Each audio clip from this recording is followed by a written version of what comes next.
Gadirli radyoning dinleyijiler. Häzir Hudaýberdi durdybyň Mullaga atly radioyny eşdirýär.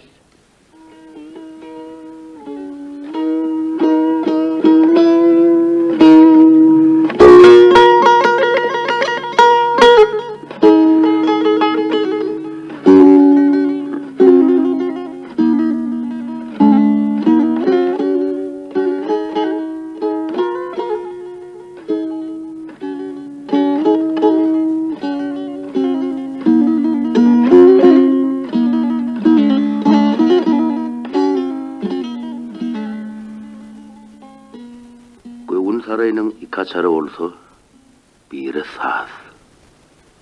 Onu hüner edineni bire kella. Yürekler ağırlaşmağı ezber yürek gerek. Mallağa.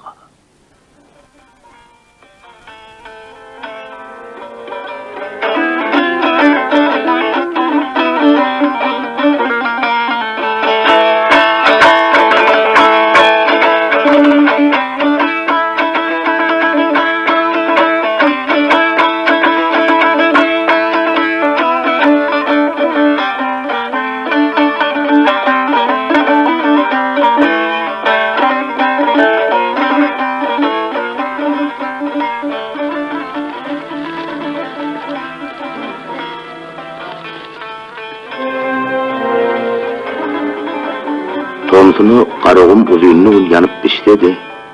Ağsamlarını kumun kovuruk parlıyor. Bir yerlerden salkınca şemal yüzün sipap geçenini demliğin giyinip, selgin cülgüye girençe buluyor.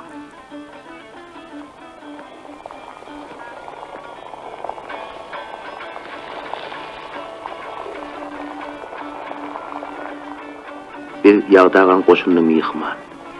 Elle serron, sünk başı iri, arruk-turruktan uzuyunup, gep sözü yerlikladı. Ocaň başyna üýşürilen çäwäň üstünde edil tagta menen ýaly howalanyp otýar. Geolog gölleşim altyn ulpak selini düşenip, ýyllarly asmana nazaryny dikip ýatyrdy. Hiç birimizden üýün çykanok.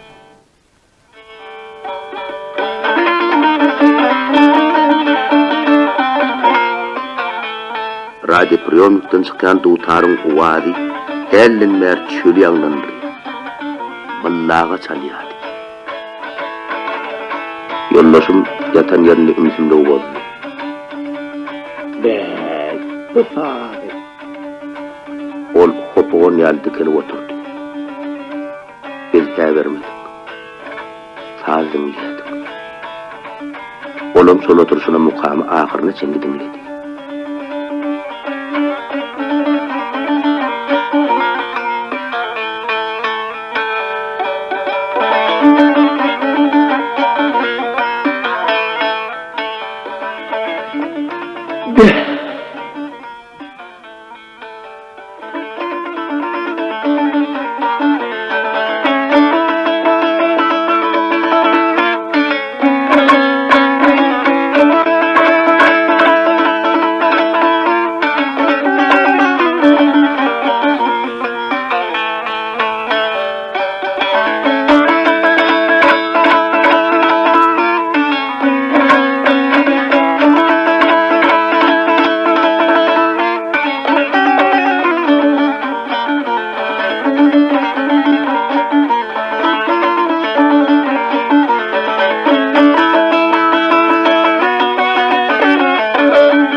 Sonra asmanı gözeylap, öz-özü gürläberdi.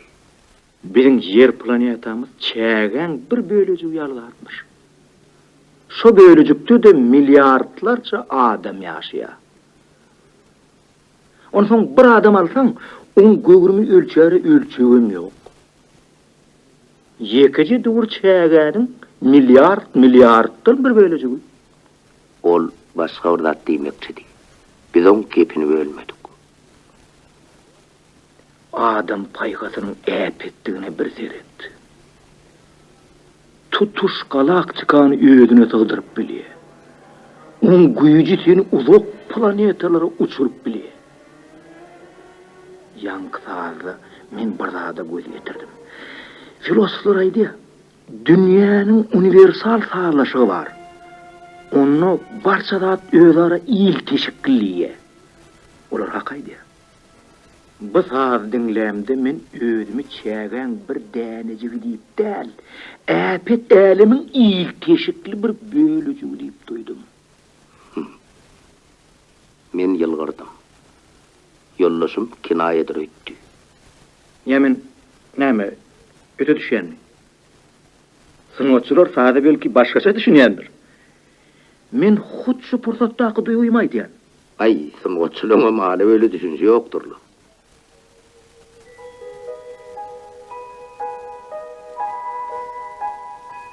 Men oýlanýardym. Çünkü goz bolan gurrun dili ucundan jogap berýärler. Sen dünýä sazlaşygy haqda aýtdyň. Sazam adamyň göwnü bilen paýhazynyň sazlaşygyna ýardam etdi. Beýle sazlaşyk bir öz garabaşyň aladasyndan hasyl bolanok. Sen ýanky aýtýsyň ýaly il teşik gerek. Dünýä bilen il teşikligiňi duýmaly. Adamzat bilen ykbalyň birdigini aňmaly. Sazına şu hilmeýliň ahlak duýguny oýarýan, kämil etýän zat. Ol kimsiniň hiýaryna ganet beklep, kosmosa, galaktika uçurýar. Ana sen bolşuň ýaly. Kimsini oýa batyryp, tolgundyryp, içindäki ötlem dünýäsini ölçerdi. Ine munyň mamle hep. Hällen biziň felsefemize pitwa etmän oturan çopanyň ýumşakdan göňden sesi hol ýokardan eşdildi. Onsoň be Ýagdagy kesewsi bilen ojagy rejelep, soňra kesewsiniň tutýan uçuny goma dörtüşdirdi. Howlukmady.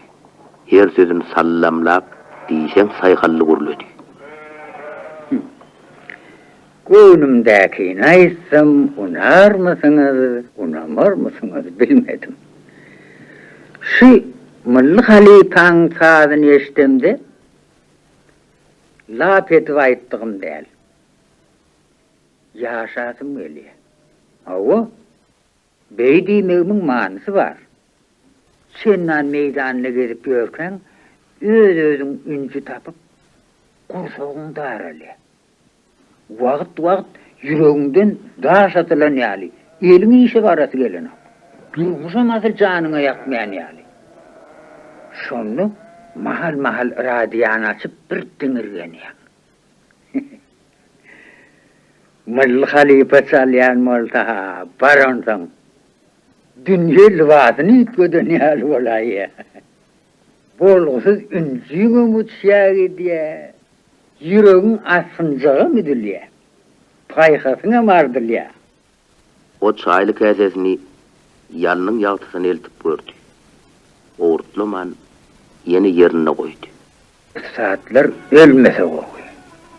Bolýarmy näme? Ölse de olar ýalkanmaly. Mallagadan ha ölmedik ýaly. Sazyny dinläp otyr.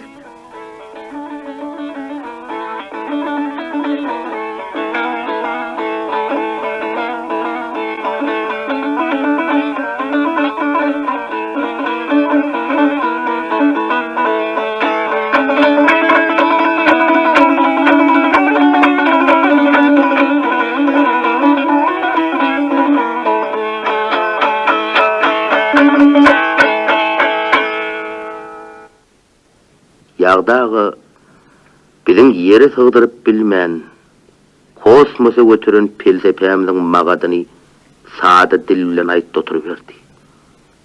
Geolog gülüşüm ara düşdi. Men ýagdaga şu sazdan namutlara geň alýan. Eşitmejek bolup radiosyna çyrp berenlere muttal. Geň alma. İlçilikdir. Sazy ölemen dinleýänlerem bar. Şolaram mıdama doğa bağı edinäýesin geleni. Ol ürgün çäge pençesini urdy. Sapçak çäge zagdarlyp gasamyndan nökülýärdi. Men içim gepletdim. Sungoda özüň jadylatmak üçin bilim hukman näle. Göwnüň Oğlun jomart bolsa bolany. Goýun gowlugyny bilmek üçin onu ýüregiň tejribesinden geçirmeli. Goýunyň anjak meýdanyna çekmeli. Şeýdip kesen mahaň mukaddes. Şeýdip maýl bolan duýguň müdümi. Men ýagdagan gepde desim geldi. Bir mılladan başka sadanlara ma vardır ýagdagy? Bar.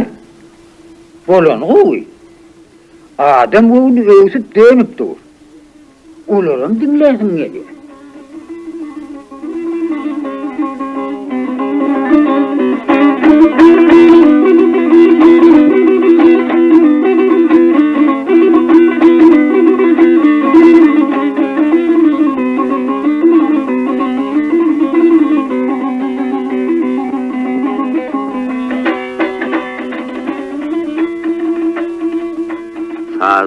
Su çalınıp gidip oturuyor. Ocağın yatısını yılpırlayan transistörün bir noktadan nazarımı diktim. Seyrettiğimçe ustad sadını şu giden amgur çölü söküp bizim asuda ocağımızın başına salam verip geleyecek halde.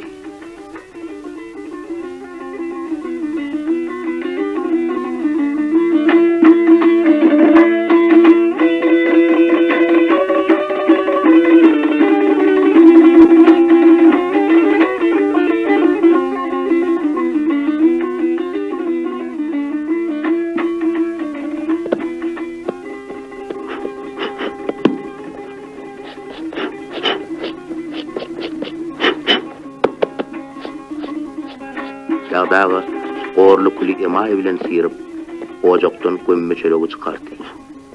Saçak bilen kakdy, süpürdi, üfleşdirdi. Tämizlenen çörek tegelik gapaň üstüne goňros gyzyly üsýädi. Halyk dozy mukaddes saýy. Dozdan uly bolmak halanmýar. Emma biziň nany elimiz uzanok. Mullaga çalýady. Sazdan nanın tağam gelýän ýaly.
Yer titremedirin öňýanlar. Aşgabatyň Karl Marx köçesi bilen Mullagy işe barýar.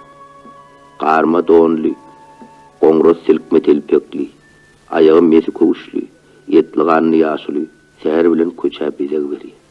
Göze dolu keşfi bilen emrikdirýän adamyň deňinden geçenler ýerlerine gaňyrlaryny duýman galy. Ol Podvoyski köçesiniň burçunda ýerleşen edaranyň howlusyna girdi. Ol edara Türkmenistan radyosu.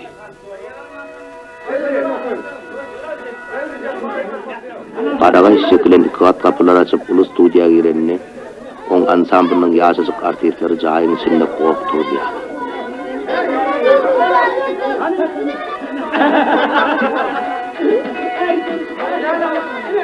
Kapıyın içerindeki büyük basıncaktan bir hili davarı linenini halipanı gördüler.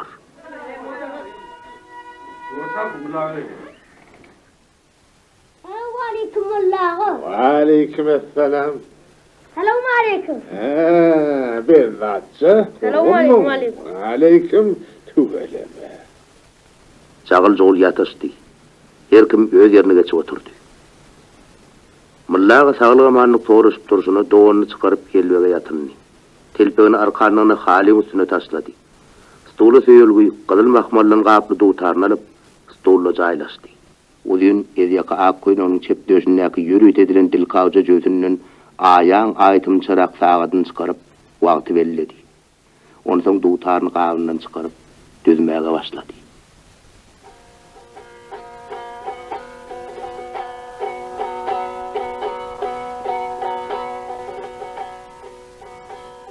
Ol ıncıklık bilen düzüyedi.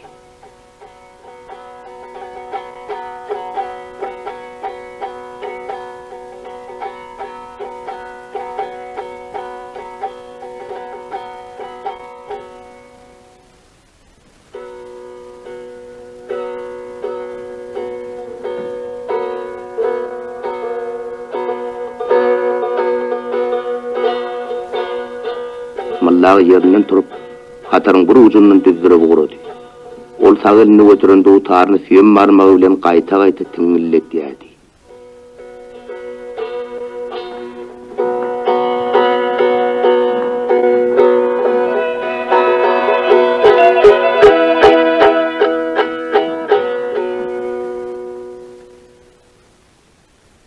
Halife yerine geçip oturdu. Hemmelerin nazarı gördülük sakallı, yayrı kuru ağaçların aşağına kiçenrek gözleri yılpırlayan, başı takyeli peşeneli adama oturuldu.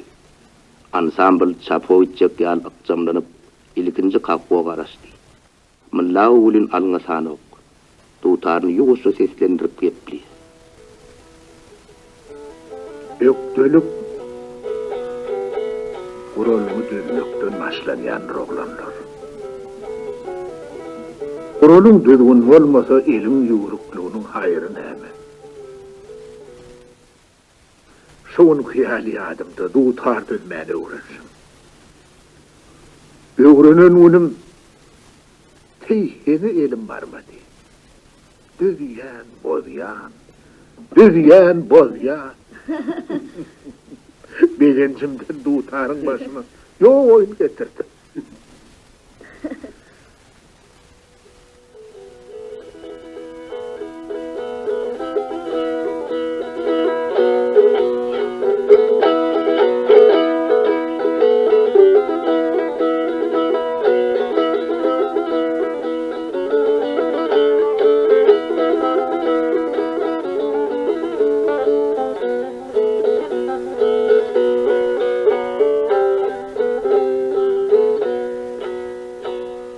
Mehmet Murad ussadan öwrenipdim düzmäni.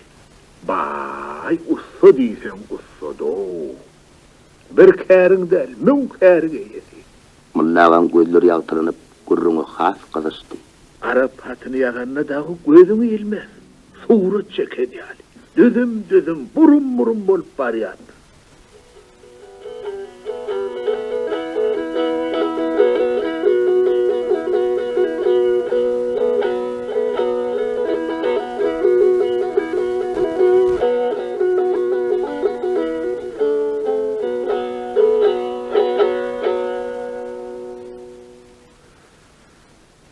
Türkmenin kıyma köşünü elki dikip başlanam şopak yerdi. Kümüş çenklese de, kızıl işlese de, yılanın damağından çıkan yali. Elini bildirmez. Göktepeli Mehmet Murad'ın yatan utarını ulil hırıydardı. Elin kaklaşta öd çalıverecek yadilir. Ol göräýmägi hakydatyny gelen zady aýdyp oturan ýaly. Ýok, on her sapar kıyaatlamasynyň öz hasaby ünnügi bardy. Sazanna bolmak ýöne saz çalmak däl. Hüneriňiň aslyndan habarly bolmaly. Hey, bütün geçen halife ke. Atlaryny eşitdiňden bir beýda. Samra batýar diýmek. Torbasını da atıver. Aklınız koyulur, sonra bilersiniz kadrini. Birdenem omuzlary ýazylyp, göwresi uzolup giden ýaly boldy. Sopurda ol kamyşgana çağlaryny kökreği bilen penalyan nazar kerdip bergüde çalym etýärdi. Agrymdy şelpesi hol egininiň deňinden aşağı inenne ansambl oň ýygyny alyp götürdi.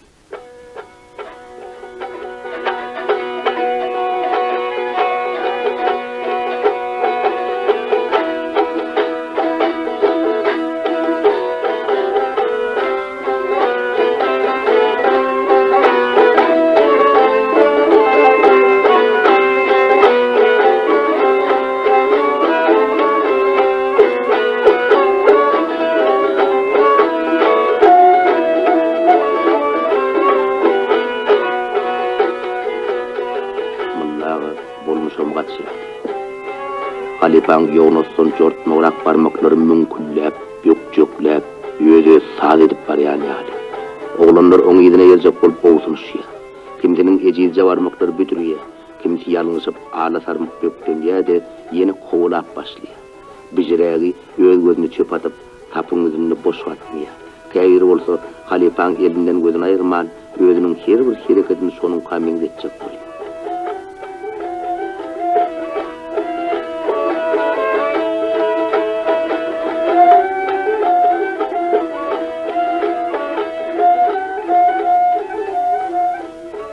Halipaň görüşleriniň şöhlet artyp barýan ýaly. Dili däl, nazary gepli. Her gün ýerden süýj alada bile goýan ýan. Öýden çyksaň, ayaklarymı öýdi ýanyňa getirýär. Sizi görsem, öwrüme goşulan ýaly.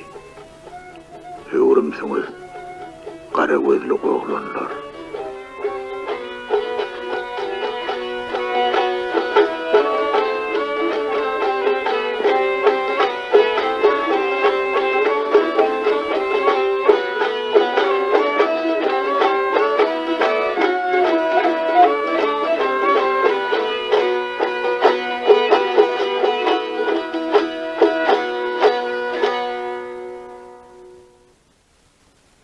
Kutordy. Mullaga heňiň soňunyň bir gaýtarymy çalyp görkezdi.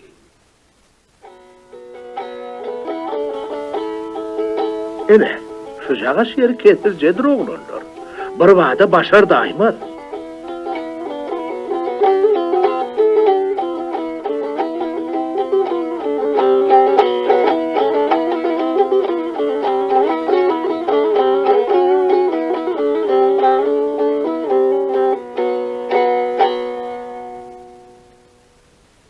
Hani yaka-yakadan çalıp görelim.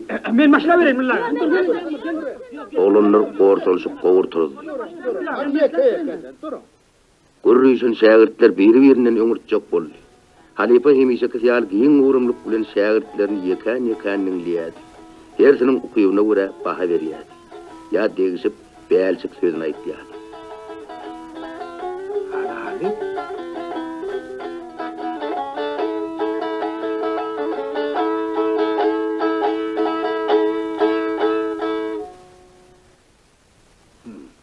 Öyle olmajokdan näle? Halipa, şunu mu dinle?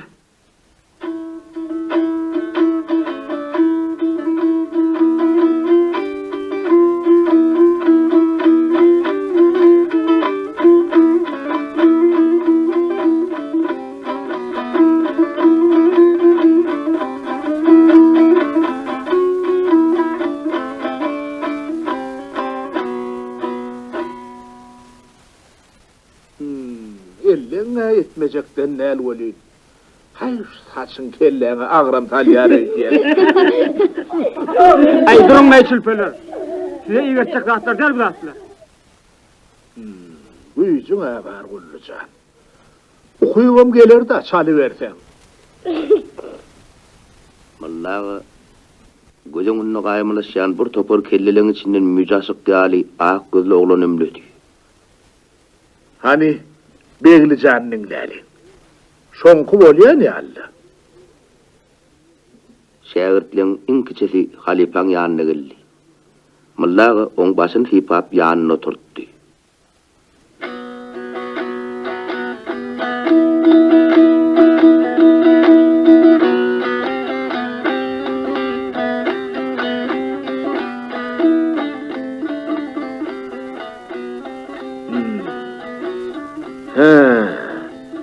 He berekel. Tuğeleme. Onu biliye. Barmazın perde yetmeyenini darıkma. Perde batışın dört. Tuğeleme. Her kim yerli yerine geçip oturdu. Popus-topusrak, gömültürak, şägirt bolýa diýdirip bilmänini aklajak bolup diline bat berdi.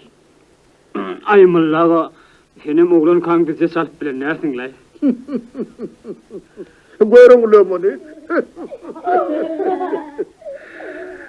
Vah janyňa deneýin, çalma nirede.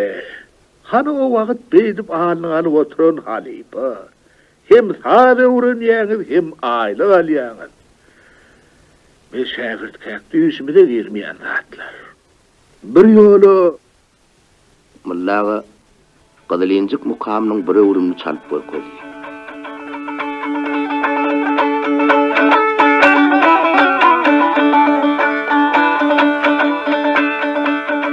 Ine şu ýeri.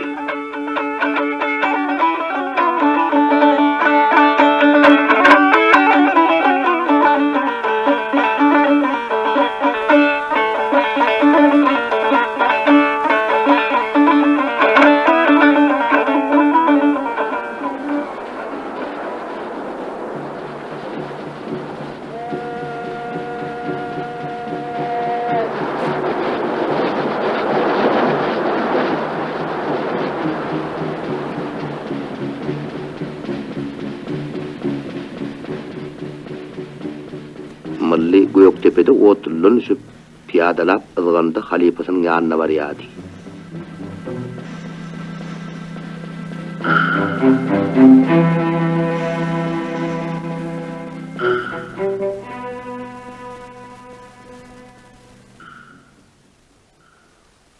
Kelbaşy aýaly Ay Sultan ihlasly şägirdi meherli garşyladylar. Nahar edinilenden soň çay başynda kelbaşy mihmanynyň habaryny aldy. Mullajan, näme peşkeşiň bar halipaňa? Şol Qadalincikdir Halipa. Boynu ýogyny da. Hananna me Ol dutarny dotdy.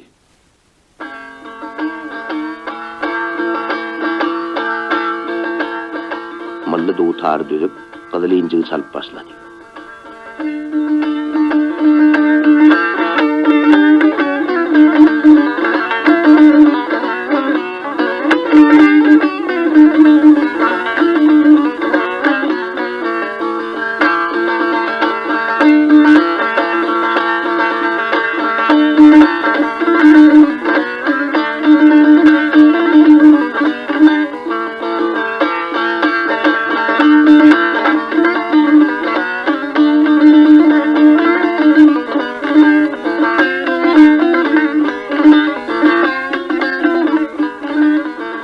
Halipa şägirdi ünsürt dinleýärdi.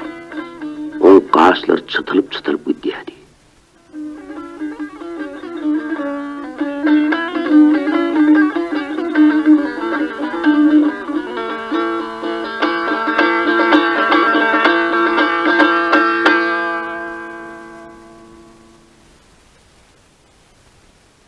Mukam oturanny kelbaşy göwnüne degilen ýaly damap dommorlap ötýärdi. Ay Sultan ise adamsyň yüzüne seredip şägird üçin bir hoş söz aýtdyrjak bolýardy. Başarmansaň öz dillenni. Toyhanadan ageçtim tuveleme. Kelbaşy özüne hiýanat edilýän ýaly aýalynyň yüzüne alarly. Hana albäri. Ol şägirdiň elinden dutar kakyp aldy da çally gidiberdi.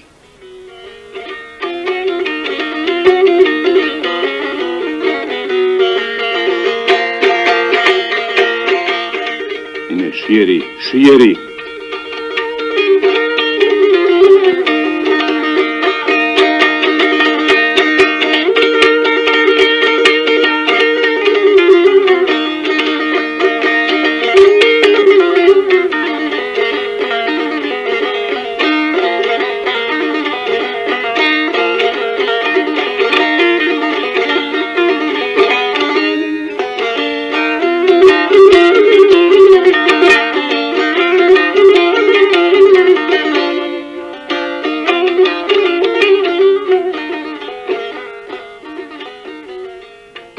Yine şägirdiniň ýüzüni aldy. Gelipsiň, taň edipsiň, sapaňly şirkelsiň bilmärmi? Ýöne bir ýol töküniň bilen alyp bolýan bu mukamlary. Sinan soňup ýanadan yüzmeli diýär käbiri. Şägird tepesinden tokmak bilen rulýan ýaly oturan ýerine aşağı-aşağı ýegişerýärdi. Ay Sultan ece oňa dalla bolup eginlerini sypyrady. Adamsyny gözü bilen ýegenni. Boldulenni. Yol aşyp gelen oglany iýgeläp otyrdyň. Sen kiçe bolmasa da öz tagam alşy barmyly janyň. Ýöne öýüňe ýugurjak bolup otyrdyň. Ine geywanı mınyň molly. Şeýdip çetme kaka bory. Ýogam göçüp gidiberer taýdanna halky.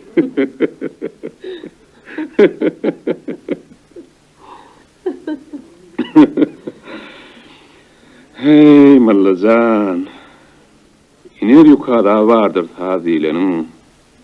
İner bolgun, iner. Alipaňdan aýyp görme.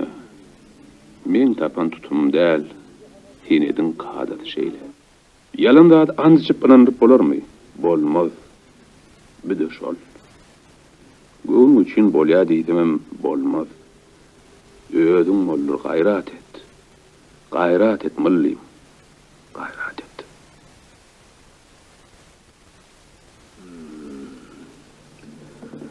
Soňra ýene dolanyp bardym kelin ýanyna. Bir hepde dagy saklady. Goýbermedi. Hirun çalp berýän. Şo ýerine barýan weli halipa başyny aýkya turuberýär. Ahir makul berdi. Bir jaý wegenin bolara çemeli. Ay Sultan ýeňemiziň hatiratyny diýip, gaýradan bir düýeýi ojur getirip kapylaryny düşürip gaýtdym. Düýelep ojur getirmeli etme bolsam. Aşgabat nire, kum nire. Gelinde ojurun gelinde. Gelinde kağacı geldi. Halipaga ojurum şol oljudu. Şo bir bolunok diýip otyrsyň.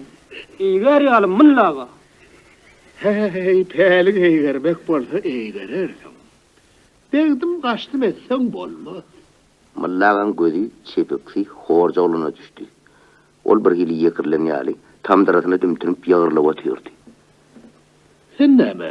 Allah waýça ýeke çykan ýaly. Gel ýanyma. Görel çalsyň. Körpe şägird gözlerini tegelap aljyrady. Birden gowsumjak galetdi de ýene stoluny jaýlaşdy.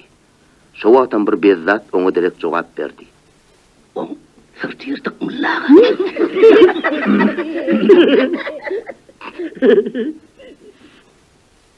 Horja olanyň gidip boz ýazy bolup, utonjundan iýinçejik boýny gerdenniň içine gidip barýany aldy.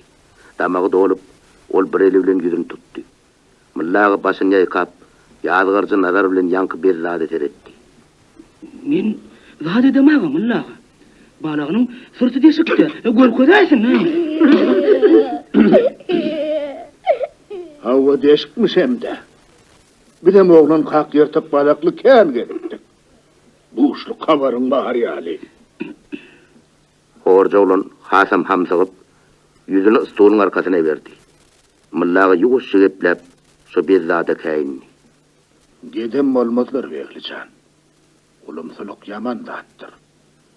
Mertebeň bilen bolluça başyň pes bolmalydyr. Bir kişiň göwnüne degmek, janyny agyrtmak bekemallyk bolar.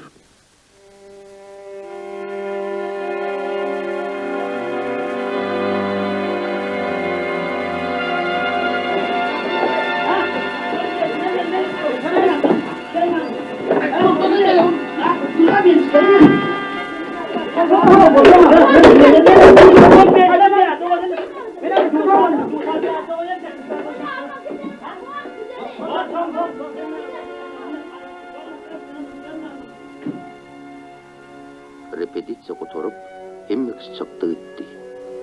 Mullaga Allahy bilen iki çak galdy. On kakasy uruşda wepat bolupdy. Agalarynyň öýünde bolýardy. Halipa mulayim gepledi. Sözü katı görme Allah baycan. Ağam tanıyan artık kanancı yok. Ne tuvalimi ulu sağdan ne varsun? Aylığın köpelir. Günne bir tüysül eşik geyip giderdim. Allah vay kekirde ne gelen düğünü yazıp bilmeyen demikti. Doğdacıklar titir titir elenni. Mullağı on köyüne cavalarının cüvüsüne pul salacak bolli.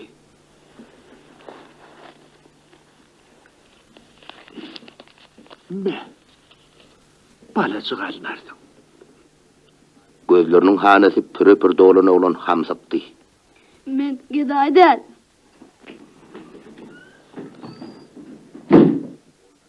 Ol ok yalatılıp studiyadan çıkıp gitti. Bir eli yöngüz olup kalan mullağı stolu çöküp öz içini gepletti.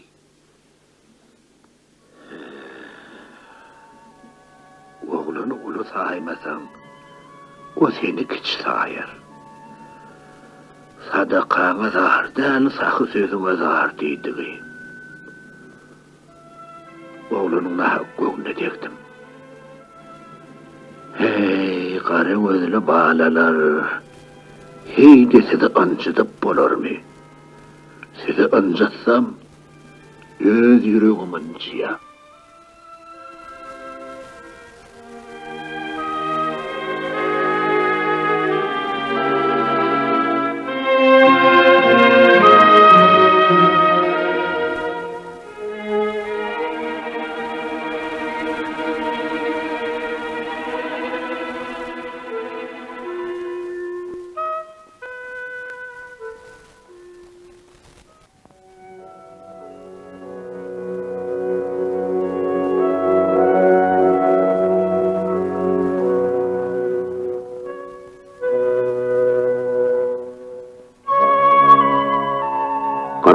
Yılın yaz aylarıydı.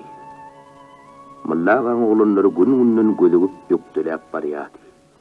Ansamblın radyoda verilen konsertleri Respublikada hüvüt sülün dinleniydi. Mullağı adatta kıyali ir bilen repetisiya başlayacak olup oturka onu radyonun aydımsal boyunca redaksiyasına çağırdılar. Ağrı kesmedi görünüp kaysa da olacaktı. Ol yüreği burdasıdan yali şovada gitti. Kabinetin kapısını açanına mağı özlü saçı yüzüne çıkıp duran doğulmuş adam başını kaldırdı. Vallahi gel otur. Yer keyiflerine çıkmalı. Yaşılıyın yense damarından tutuldu. Ne çıktığın öğün bileymesin. Ertir bilen keyif çekip göremdik. Redaktör içinden bir eyyem istip duruyordu. Göz için takırlarını izlerini açıp bir zat gözlerini oldu. Ahiri stolun üstündeki bir tahta ağap kağıdı keli bilen önüne tutup okuyan şekilde gepledi. Bir haber var mullaga. Şülpelen hıvırtlarını dağıtmalı olacak oy diyen. Bir sözler şu sekundda ağını yetmediğin olsa halife üyüşönlü. O ne hile hıvırtlayı neyim?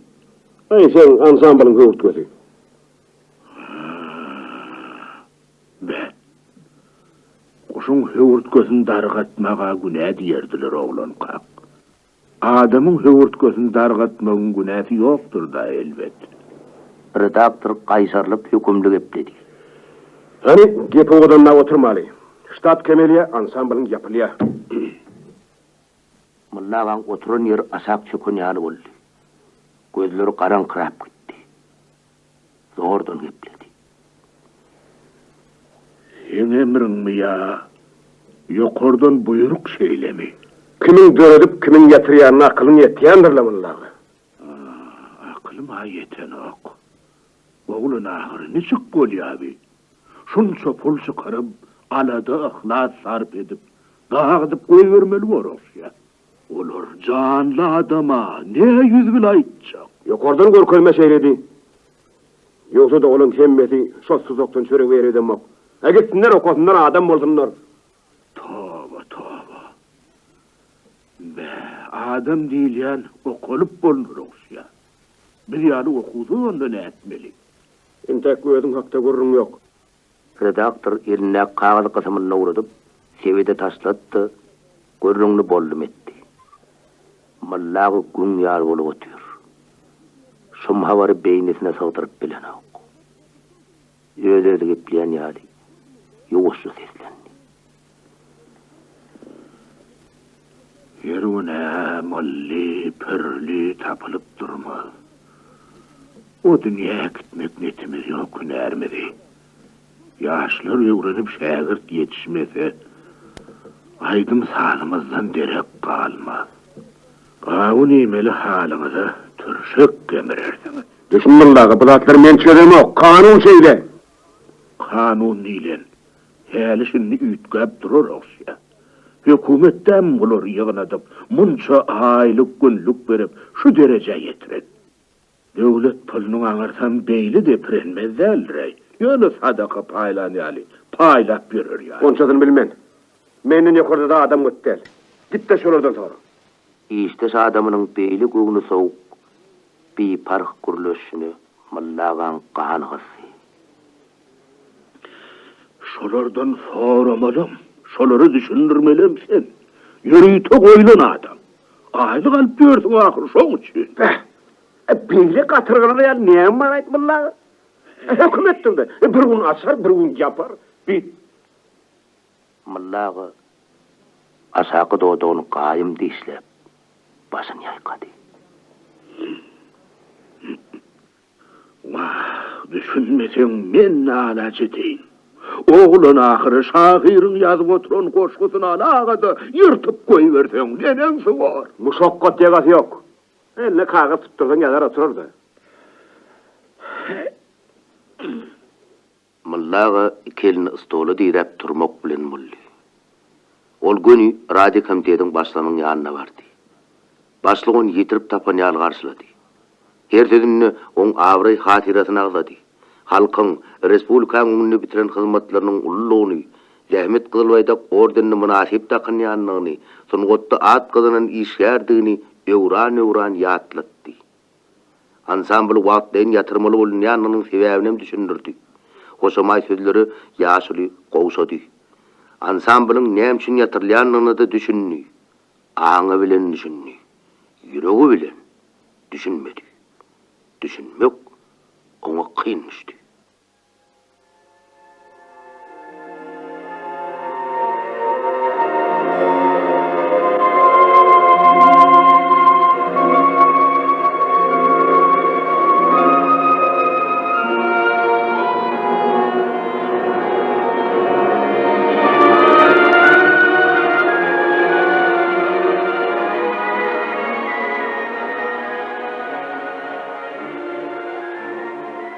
Hamdırağına taşlandı.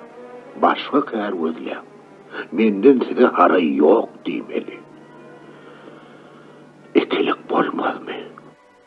Bir topar yaşoğlun ikilik ediyen demez. Ansabın önünde durup bilsem. Ya beni kim soğut gördüler mi ki? Böyle olsa oluru soğutlu sağdan nanaymalı ekenne. Her kıdadi dargatmak ansat, yığınamak kıyım. Ne günlük bilen başı cemlenen ansambl, soğurun yalı tozutup koyuvermeli.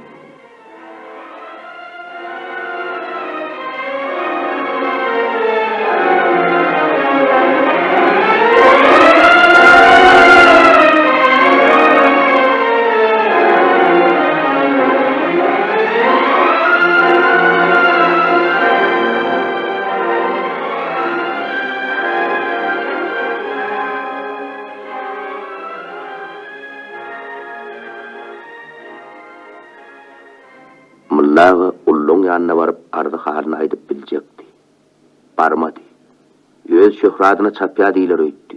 Şägirtler bilen hoşlaşmazdan öň bir hep dilep, iş edinip, yekan olan çalysyny dinledi. Hersini öz ýanyna oturdup, her heň çalysyna baha goýdy. Her kimiň öwrünün heňlerini deptere ýazdyrdy. Madama beýlekleri böküp duran oglanlar bugün edepli, sülmüreşip, halipaň sözüne garaşyp otyrlar. Ananlı oğlanlar getirin depterleri. Yeke-yekeden. Ol äýnegini nakynıp, siyagalam nöllep, her depteriň aşagyna arap elip bilen golunu goýýardy. Mylly täç Murad ogly. Alya Mircan. Nesip etsin. Harca bilbil. Ay berekella. Me. Ahmetcan. Nesip etsin. Öz yerini var. Cebbar verdi. Me. Öz yerini var. Ha, uday verdi. Ay, çöpe can bitti. Candan olur verdi. Me. Nesip etsin. Ha, tapar Gulcan. Gel hani. Berekella yokulcan. Al. Ol izli-izine gelip gol çekilen depterini alýan oglanlary Tamam. göýe mülk paýlaýan ýaly. Her gedek nesip etsin. Öýürlü gördüp alkyş etýärdi. Meşhur sadandan elinden yasama diplomalan şägirtler uly okuw jaýyna oturan kimin tolgunşy otyrdy. Mullaga olaň hemmesine soňky pendin aýtdy. Her kere baş koştuğudan sağlığını taşlamak oglanlar. Sağ adama mıdama gerektir.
Ýuwry gatyň mendili özü bilen niýleni.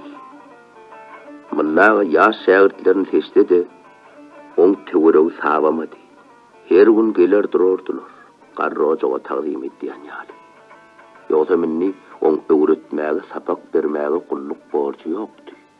Oň borçy ansabyň pardy kimin wyjdanynyň aýtdyýady. Soňgotda kämillik sen bilen dağın başına götürýär. Elem üstünden sere durkan, serini humarurya, gözlüğünü mözlüye. Hünärine sençe yoktu deyil adamlar gözüňe biýüç bolup görünýär. Sen oli arşyň öýüne çykan ýaly, köýsüm mardyr öýdeňok. Hünärine ezberlik adam ruhunyň ähli kämilliginiň deregini tutup bilýän öýdýär. Bileýildi salgym, sen adam kärçek mertebäňi şikes etirýär. Halipa başga akla gulluq diýär. Hünärem her näçe çür başına yetdimeseň de bir gün soňu gelýär. Howlukmaly. Bir basu ýekece perde artyk öwredi bilseň, begenmeli. Adap çekip adabyň eline gowuşdy. Eden işinden ilgüne aşnak yetse, ulu hadine şol. Ecrem çektik. Inni hüdürnem görýär. Halktan, hükümetten nadıl bolar ya Allah. Gereginni sizinki bolmaly oglanlar. Emmeginden kaçmaňda öwreni berin. Ösün. Bizden osurun.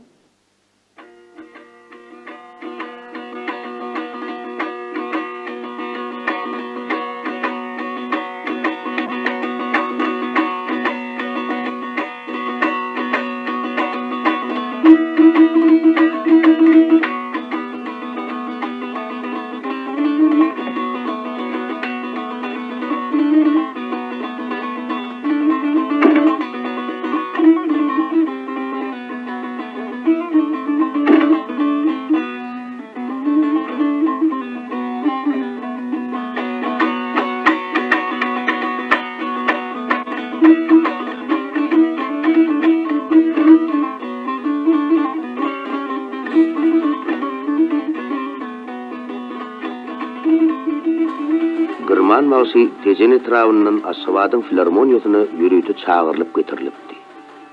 Mulla Halipe bilen sataşmak janynyn küýsesi de bir hili çekini oňa görünü bilmänýördi. Egine sahnada gelýän gyrmyz zonny, gara gulakçyny, tutarny goltugyny gaýym gysyp bir hili ýaýdan jyrap studiýaga girenini onu bir wada hiç kim görmedi.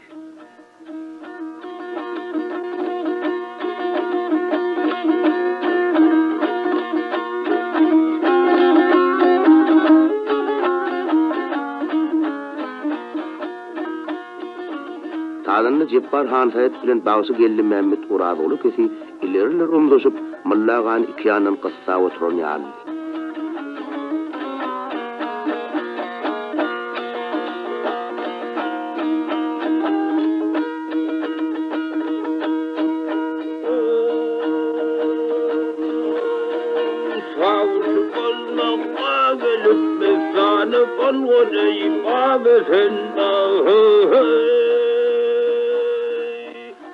Halipe tutarnyň atlaryndan ıslansa garlyjyk sesi bilen hiňlenip sary bagsyň baba sende sanat berýärdi.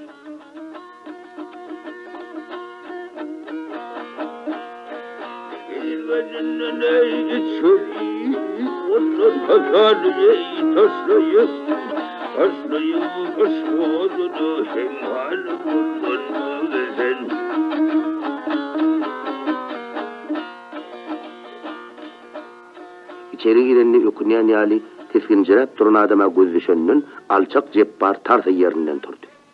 Oho, Gürman Halipe ölen ýaly.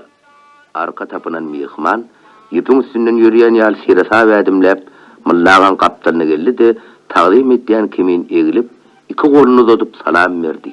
Halipe oň ellerini goýurmän ýüzüne çiňerli. Ora sehet, sen misin azal? Gelmek mübarek bolsun. Bolsun Halipe, bolsun. Oho, Halipe'dir. Halipe'ler salamlaşaly. Hoş gördük Halipe. Gürman Mausi garaňky tamda ýaly howan sermelep stoluň arkasyna ýapyşdy. Yerleşen soňam alňasak görünni. Basyk sesi ýuwaş eşdildi.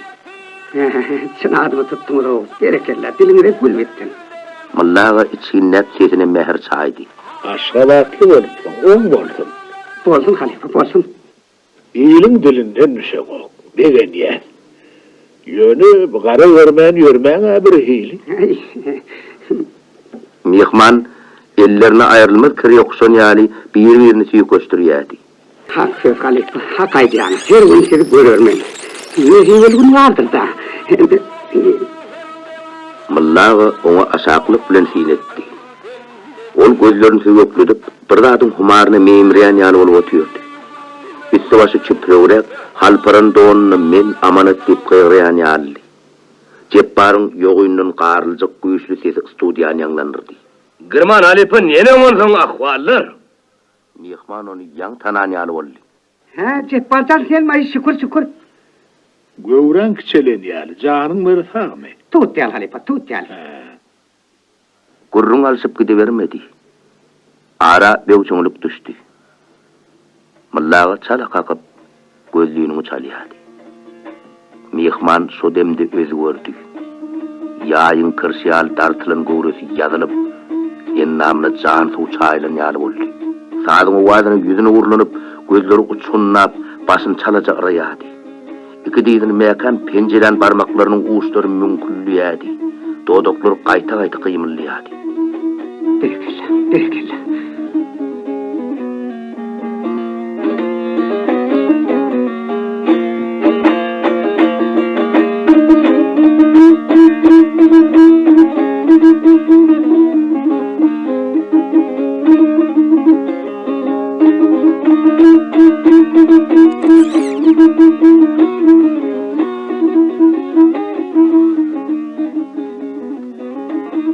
Geldi Mehmet, mihmanı sinedip içini gepetýärdi. Habargatdan tiskinjek ýar bolup oturaýdy. Öte duýgur bolsaň madat boljak däl o. Kulak dinleýän ok, damarlar dinleýän. Ala gaýşy şuurugdy murudan çykýamka.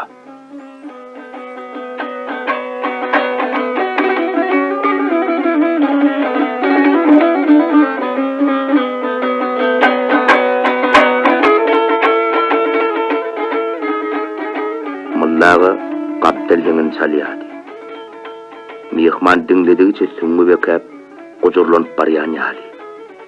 Sağdın arasına may düşenini, ol bir hili ruh götürülüp, göğünü coşup, oşuk yani yali dilaştı.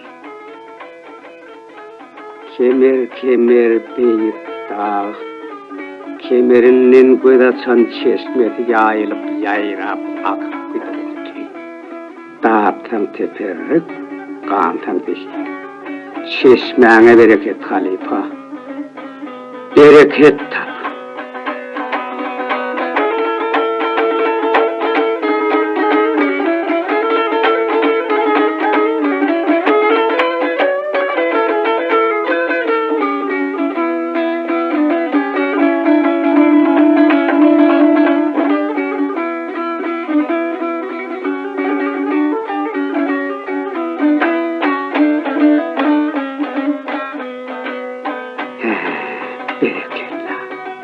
İlunun haline yaşa var.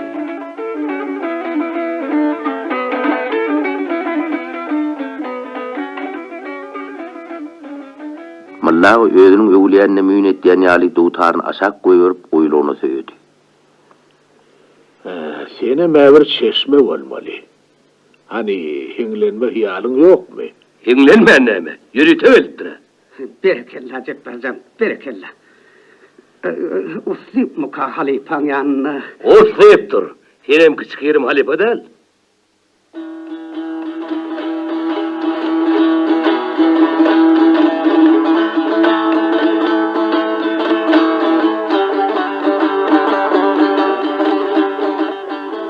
Ýogyn polat kirişler, oň üçin ýumşak ýüpekden ýyşilen ýaly aman zamanny bermän haýda berdi. Mallagat akçamlanyp ýerine düşdi. Bagyşy ýumşakdan güňlü jürek sesi bilen sanap başlady.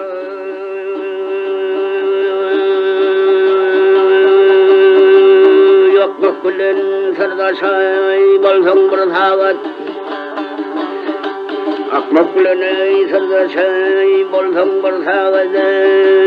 Pinhan sarıň saklaby dilmez açdy kör. Yollaşılma bir bewefa yar bilen ay, yollaşılma bir bewefa yar bilen ay. Gaýby bilen daha yanından diş tökelim.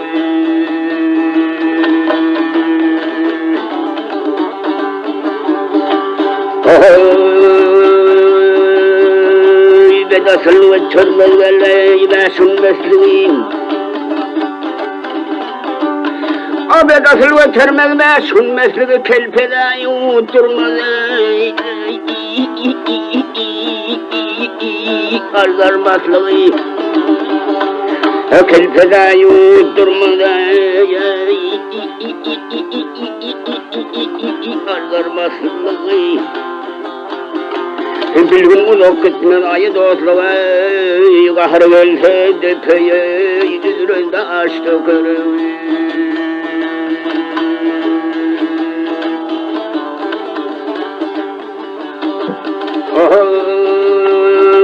Maltımlı aydarı yigitler başı. Maltımlı aydar yigitler başı meclislerde kendileri onun sırdaşı. Meclislerde kendileri onun sırdaşı. Yolunun yigitlerin başta seylisin, namı sahibilen başta kırır.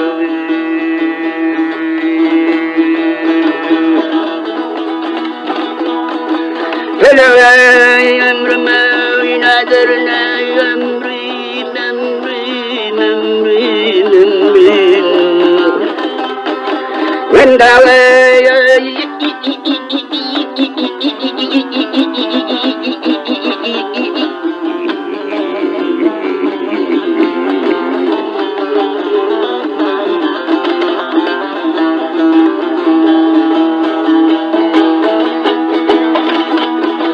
yolunun yigitlerin başkası dağın,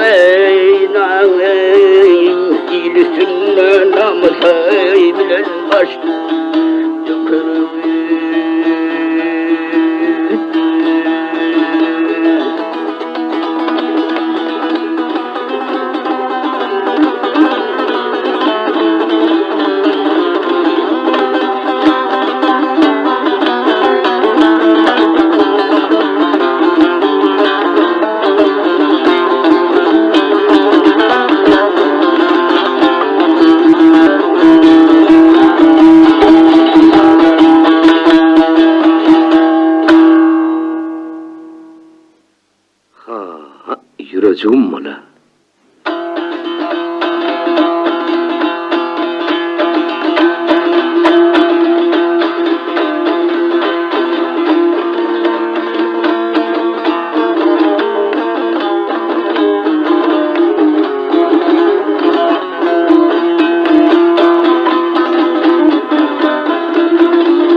Saçı ayağına düşmüş ay ay ay.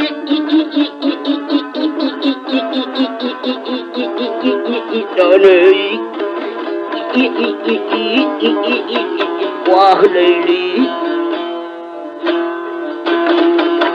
Yakınanlar cana müsvan mırı, her dem yakına gelişmiş avi. Kolları çıkmaz dinadan geleyim, fark edin olmaya ayıtımızın ayrılığı ata yeniden cana, cennetin vağına gelişmiş avi.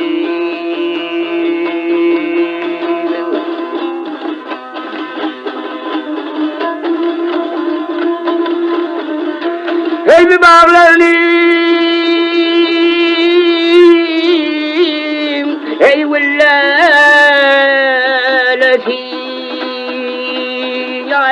yarav zaney gel.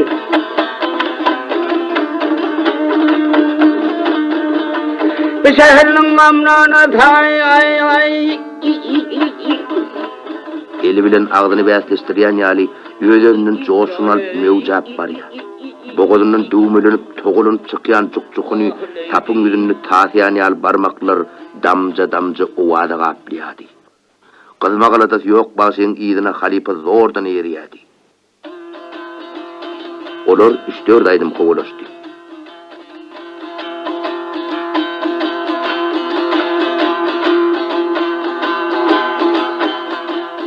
Alagayslar tonnu Ceppar meçew berdi. Ya bu Ceppar harık senden medet.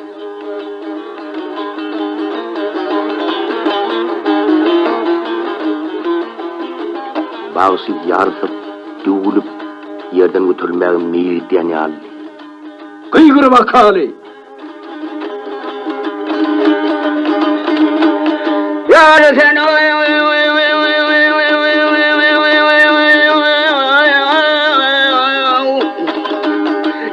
sen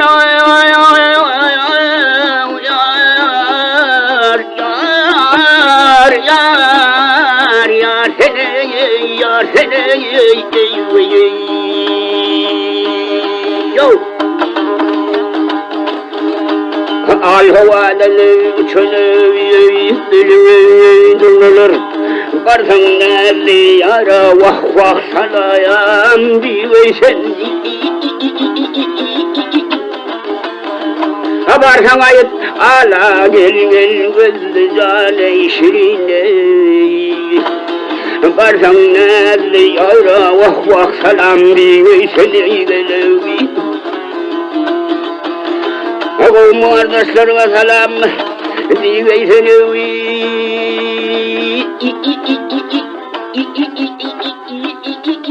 Kapağı çatadan dungurduk tamdırası bilen sağlanmasını erkine koyman alarladıp barıyadi. Kesini burnunu salıp bir hil uvad etdi. İngilliyanam ýaly, nalyanam ýaly. Zowwam çekip başyny tilkelep, hol aşakdan öwrüm etip gaýtdy. Mullaga sakalyny tilkeletip, çyny bilen kowya. Bagsy wel halty bar ýaly, taýdandan alyp gaçyp barýar. Yar seni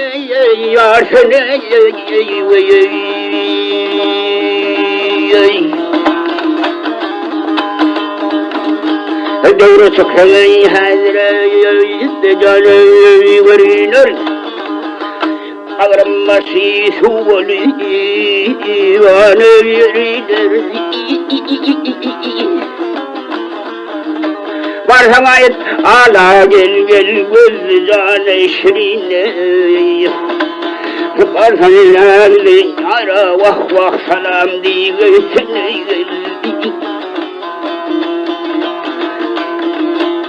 Ah hey vah hey da hey dele diveysen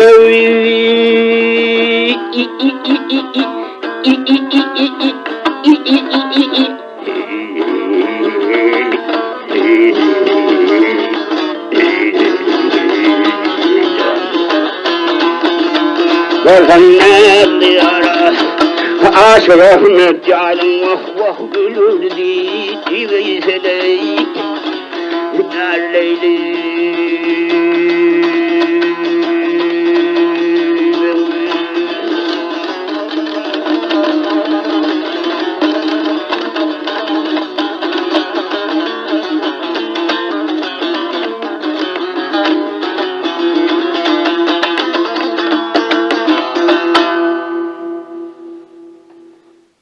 Ömrüň bolsun halipa.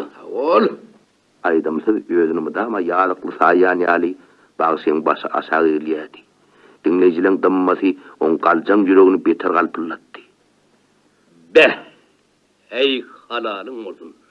Ağlagaşlığına hakladın halipa. İkisi yününü birini ildirip kaydaymasana tozunu ağrı öte etşek. Yengil yorgu yali yöne elin çaykanıp bari yaraydı. Be! Bağışı sovur dilinin ucundan sözleri kaytaladı. Berekella. Mullağı evinden sıyırılan doğunu çekiştirip yenilem yüzü aşağı basa teretti. Çorba konuşman alkımıga geçivererliği yok orası. Ustad adam yol içinden yol tapar diyerekten gönübe kalipa. Ustad kemin yok, tüöneme. Elin sağ koşun üpçün. Bağışlarını gırmarın yol lise deyivermeli. Halipan övgüsünü bağışın süngü kovuşudu. Dikelip yüzünü soğup koltuğunun yağlarını gözledi. Gözlerinin nemleneni duydurmacak bolly. Yürek tolgunsa göğünem eveliver ya halipa. Siz aytsanız galadı olmaz. Dilinizden bir nişan esittim deyip gördüm. Kulağım bilen esittim. İnnarman çekmesek amalar. Kâri ömrün verip kâsiz kalmağın yükü ağır. Kuğru geldim, boş gittim molya. Kâri unatılar başka harcı gözlemezler. Bu yüzü tanıyan burası. Gelli Mehmet Bağışı. Estiyan. Berekella. He, selin yağı çekşek karap. Hani geldi Mehmet? Yankıca yeri kulağında kalın olsa görelim. Anatam, senin dinşirge oturmada çal kaptalından kıcanlı.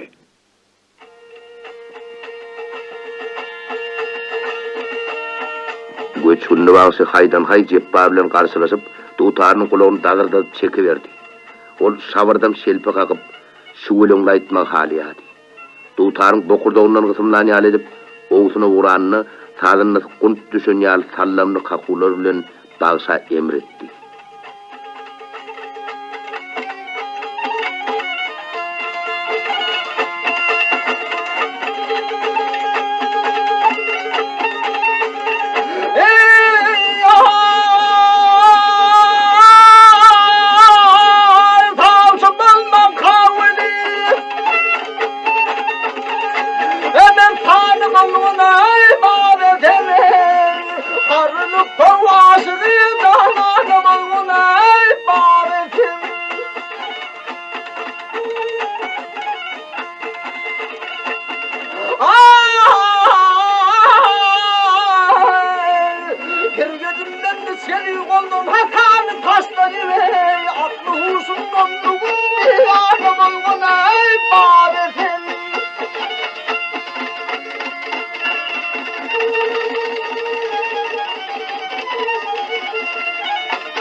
Aydım arasında mıllağa çağından.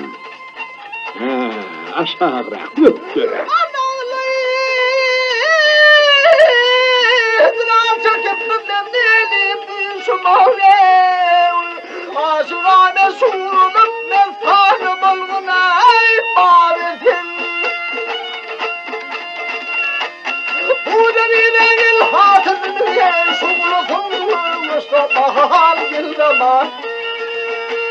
Başını da şey vurdu, Allah'ım onu bağladım. Allah'a ibadetim, Allah'a ibadetim, ibadetim.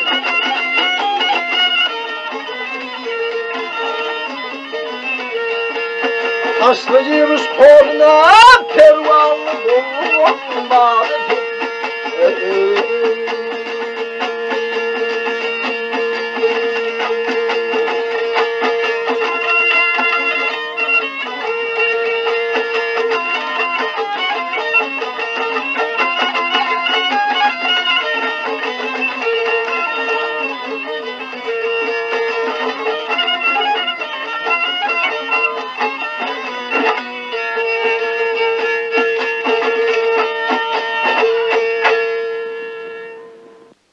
Nätti Halipa? Olça böyle. Gelli Mehmet ilerlep sonra vermäge çekinni. Aydym aydysyna özüniň hem onçakly gowunyň yetmeýändigini duýdurmagy howlukdy. En tek ödüğünümde çiğirek yerleri var mıllağı. Cepparlı yine kaktok ederdi, bolar giderdi. Yine şu cağa şiirini yüzlüyle galyanız da.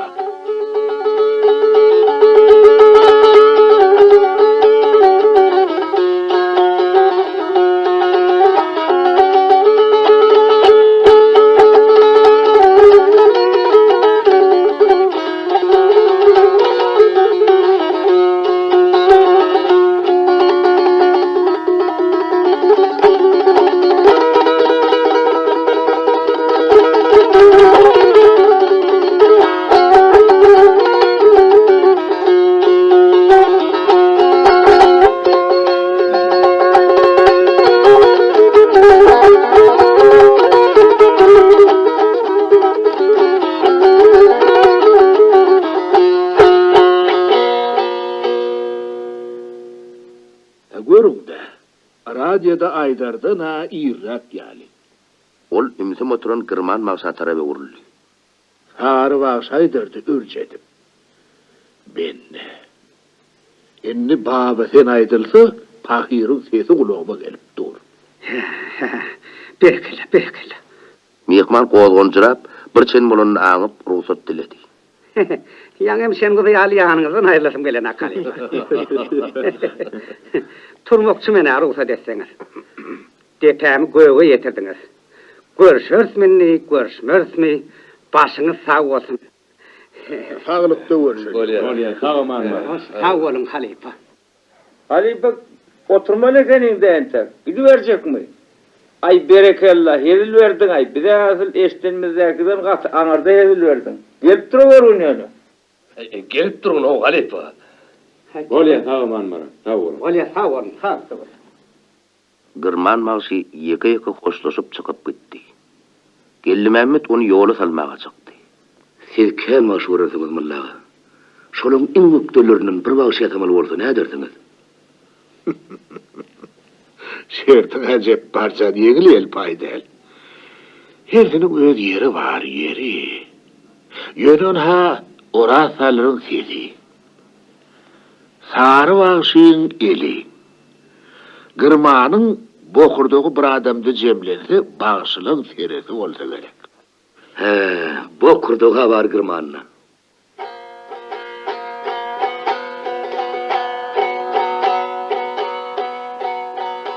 Ceppar dutaryn ýangydan nüdip mene taýyn ýan ýaly halipasynyň sözüne garaşdy. Ne diýen? Onsoň burun aşağı. Ey, burun aşağın burnuna ýelişen ýaly baş vermejege bolýar. Diýsen diýmesen tartışmaly ýaly şeýler. Kel halipa her heni çalamdy. Hakyt bir ýaragyt bilen dikleşýän şekilli bolýan diýerdi.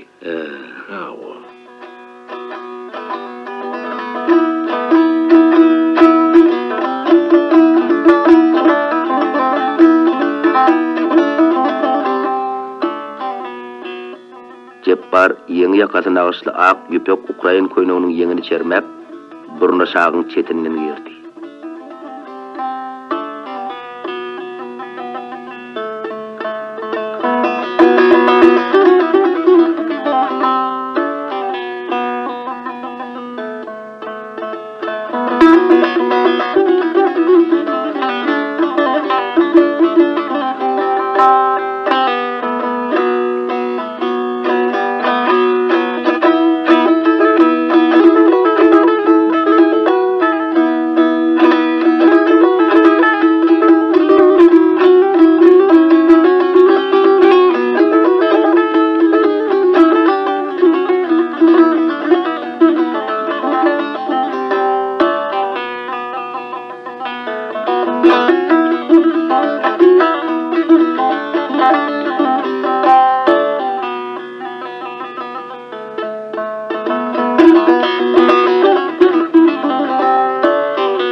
Ağras şelpen aslında duutar yaydanıp larin yani alli.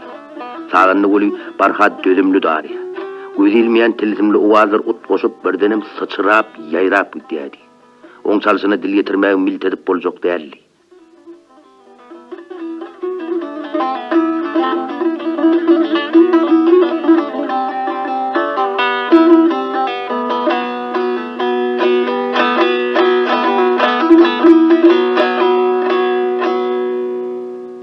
Emma Halipan kulağı geçirimsiz.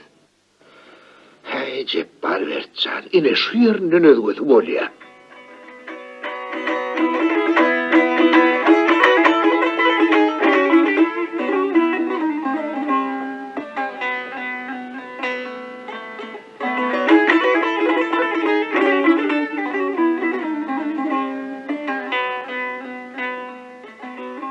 Şägirdi oň ýyzy bilen gaýtalady. Talapkar mugallimni hädi dirip bilmedi. Bertin bile, üç pilellin Cepparjan. Bu sonuçlygy darykjak galetdi. Tiň bilen pilillin sanaşy oturmaly bolm garaýmyllagy. Men kime bolýan ýaly. Halipagam Cepparjan katnap perde hanawe öwrenendir. Men çalşym beret. Soň ödeliň ýezberligine bil bagla ber. Halipa mıdan başını alıp durmaz. Ceppar on ıncıdan nağıp yoğumurlacak boldy. Başımı alıp dururmallaga. Bir ýalyň gitsini ursaň birden çykasy ýok. Öwrüňe bolýan hem ýalyr Cepparjan. Emma bolmaz. Daş desen ýaly şol ýyzyny çokçola bersen. Ahir bolýar diýe. Ana bagy ýeril çalşyna pirindim oturýar. Hemmemiz onu senden ýanadan öwrenmeli bolaýmasak da beri. Han çalyp ber. Özüň bolup çal. Menem dinläýin. Bolýar Halipa.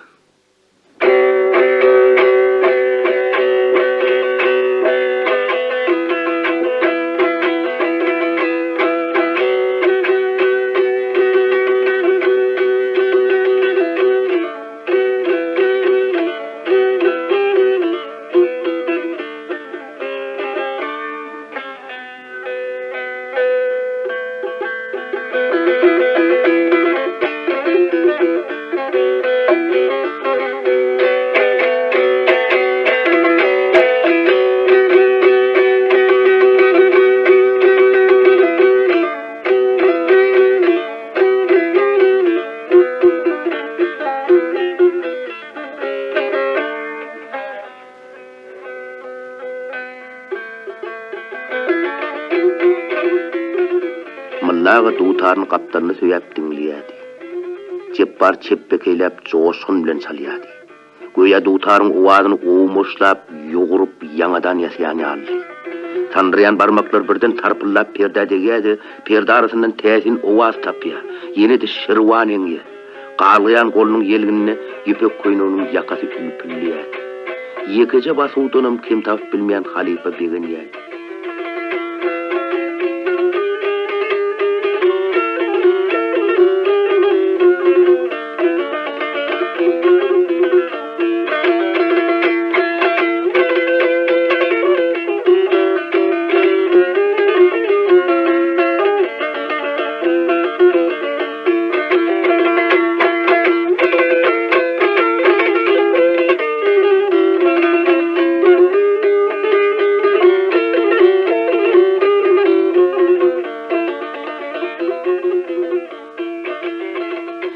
Näçindir bir wagt Halipasy kelim özüne diýen sözleri oň oýuna geldi.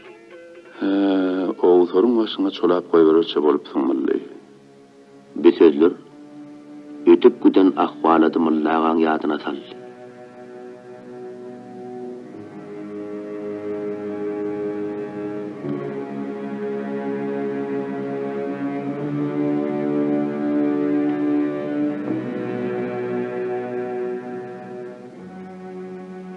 Olar ikatly bolup ýaňaladan ızganda gökdepäň üstünden gaýtdy. Owa solman köne harawaçylygyň öňü bilen geçip barýar kalar. Kelbaşy alasatynyň başyny çekdi. Dur canavar, dur. Ştaýda milli bir bilen taranmış geçmek pardymı da var. Nähir görýän? Malli kolay boltunda öýe ular ýok, bolsa halipasynyň diýenini anyklajak bolmady. Olar ulaglarynyň ýönlerini tesirä oturan köýüne ýylgyna baglap, harabalga tarap ýöneldiler. Bir wagtky hay-hayly gala, hol gumyň etegine çenli ýer bagyrtlap, weýran bolup beter. On paçaly geçmişine beletkel bagyş için ümmet diýdi. Göktepe. Belentliňe buýsanyp, galalara jor tatýardyň. Sagaragın çağşap ojoň hadan urupdur. Ne kapyň var, ne işiň. Ayak geten yerden giyir vermeli. Hey dünya.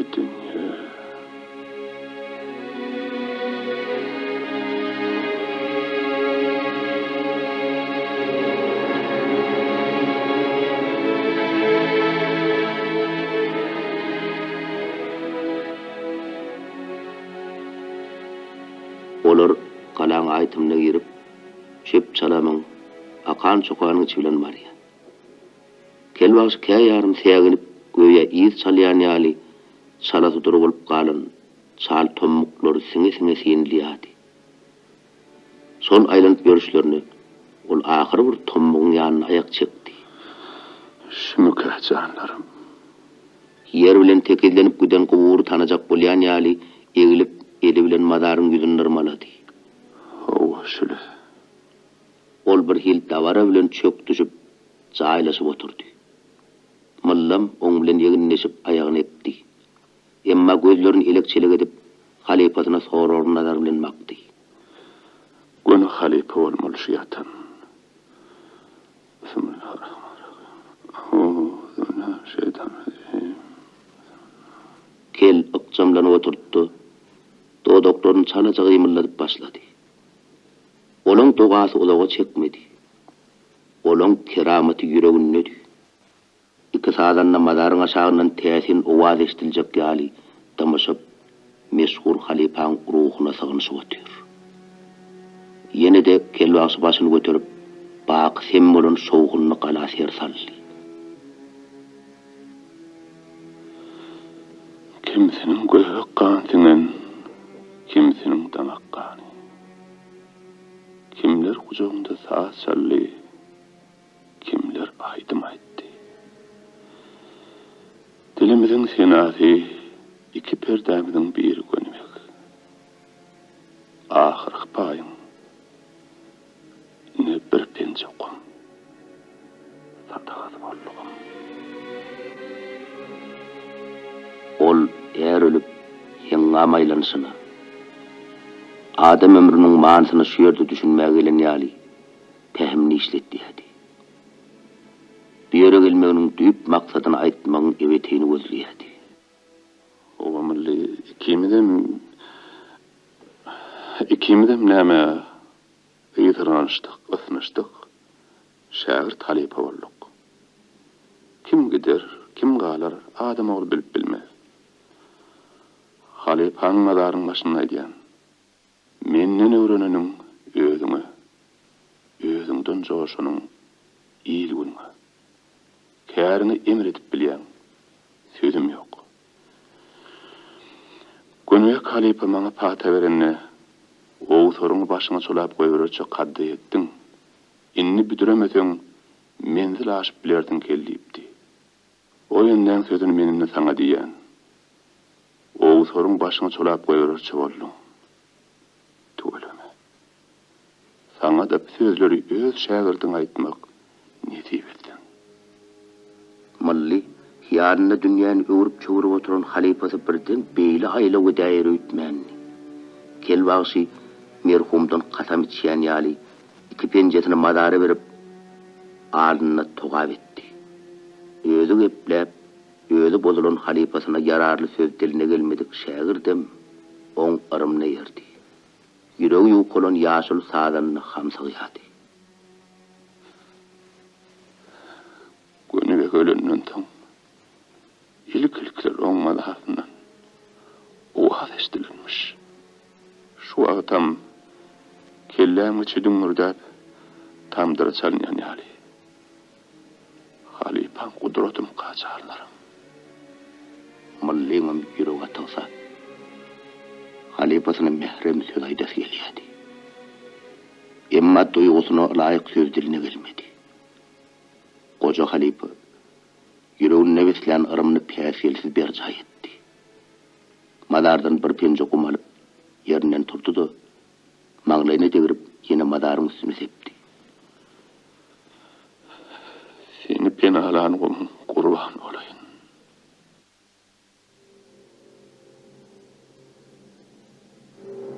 Malli her neyse tolgunsa da, sesini çıkarman, kocağın iyidine düşüp geliydi.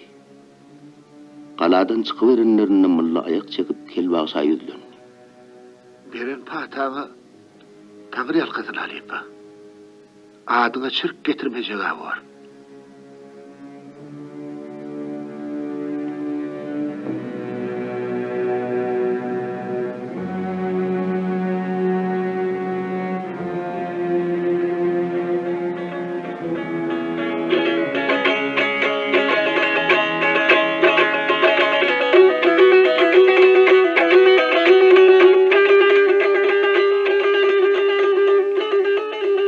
Cebbar bu at teşniyet tamamlap bariyadi.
Mıllağa oylanıp ötüyor.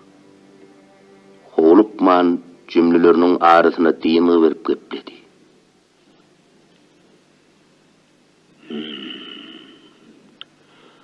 Sağdannalık barmak oynatmaktır diye kekişi. Havari yok, yol ince, bıçak arkası. Tapılgısız zat zihin. Yönü, ansap, edebim üstünü yetirmeli. Şular çapraz düştü, sağdandan hayhat gününü. Sağdını dinlep, iğdimden bolşuna doğduk çoğurup geçseler, ölümlükte özünü bileyen adama. Şunça ömrü yaşap, men alan sapağıma şeyli cebbar vertcan. Hine minni, tuveleme, Ol yudunup sehel salımdımdı.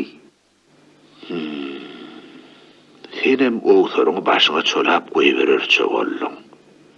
Şu sözlerimi unutmursun da garaz. Unutsunum, öz meylin. Cebbar goya ul ömrünün manasını elekten geçiriyen yali, oya vatan halifasını için seyretti hadi.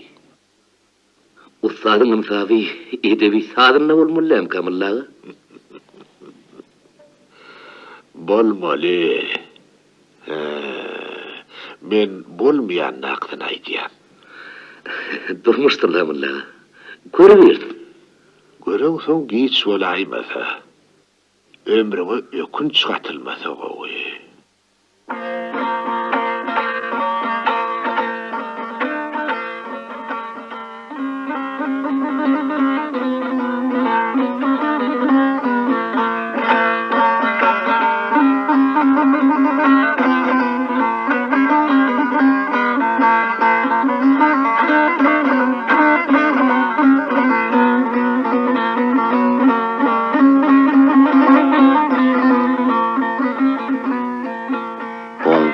qarrılıktan zerinmesi olmaz.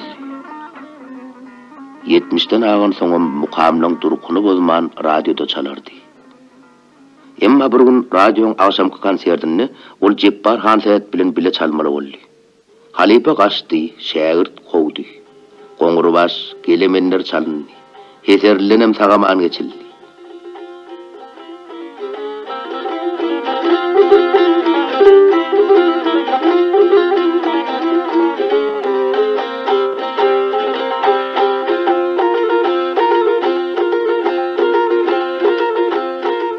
Dağılıp çanlı oturka, o bir yolu aşağı inip çıktı.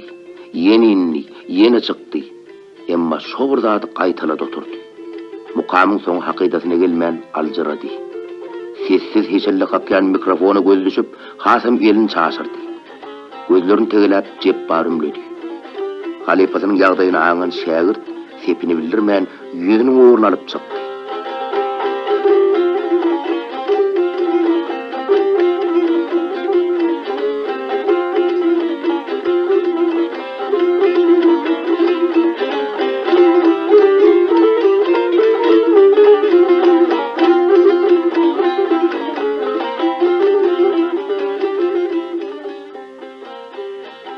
Kenglerde ol şägirdini yerjek bolup näler çıtıraşdy. Emma barmaklary boğunu çözülen ýaly duýtaryň sapynyň gözüne süýrendi. Diktor konsertin tamam bolanyny elan edip giden soňam mullaga tamam oturdy. Jepbaryň gowunlyk berjek boldy. Ay halipa onçon saat bolýandyrla. Kulun gaýlasa godugyny ýermiş. Inni koduğumuzu eğirmeden hallallah olacak oydiyan.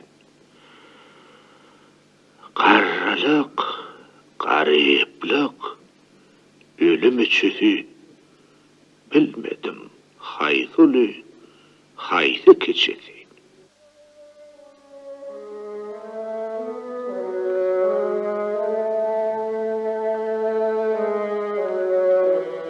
Aşgabatda mullagan telim görün bir çınar var.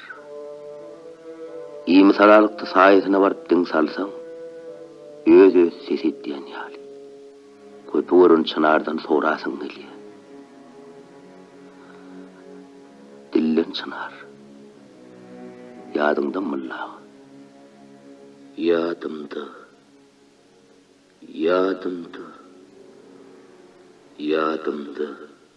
Çınar başyny egip kulağına pısırdıyan ýaly. Seherin temiz çağı adamları sadilin oyurmağa geçirdi. Baş atırdım. Meylisini soğuk qaydıp geçirdi. Alkış aydırdım. Neçe yıllar inni yanımdan ayağı kesildi.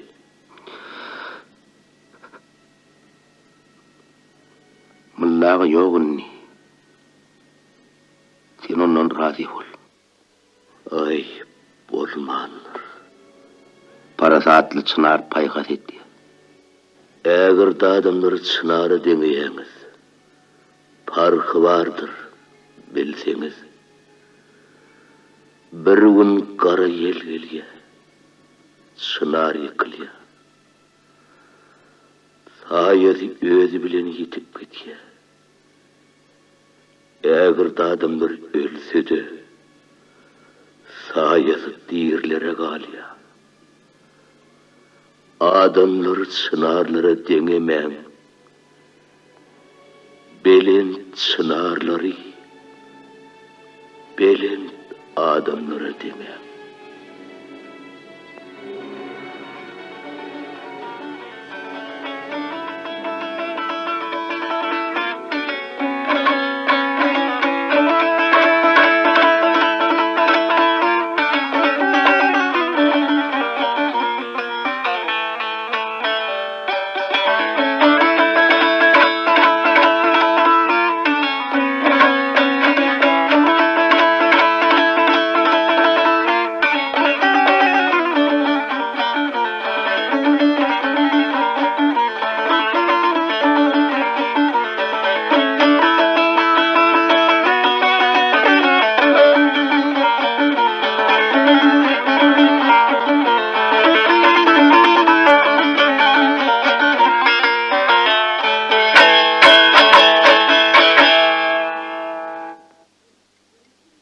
Hormatly dinleyiciler, siz Hudaýberdi Durdyýewiň Mullagatly radioýuny dinlediniz.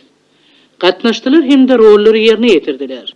Mullaganyň roluny Gurbannazyr Atakkaýew, Kelbaşy Hummut Müllük, Ay Sultanyjy Täşwibi Gafurowa, Girman Magşy Tanur Mämmedow, Gelli Mämmed Orad Guliýew, Çary Şan Guliýew, Jeppar Hansehadow, Berdi Aşerow, geolog Ata Alow, Ýagdaga Ata Dewletow, redaktor Annamrat Berdiýew, Mullaganyň şägirdleri Bayram Gurbanow, Yalkap Berdi Saryýew, Orad Bayramow, Aşgabat şäheriniň 45-nji mektebiniň okuwçysy Gowunç Gurbanow, 4-nji orta mektebiniň okuwçylary Dogonlar Mekan, Milis, Merdan Ýazmuradowlar, awtordan Juma Ýazmuradow.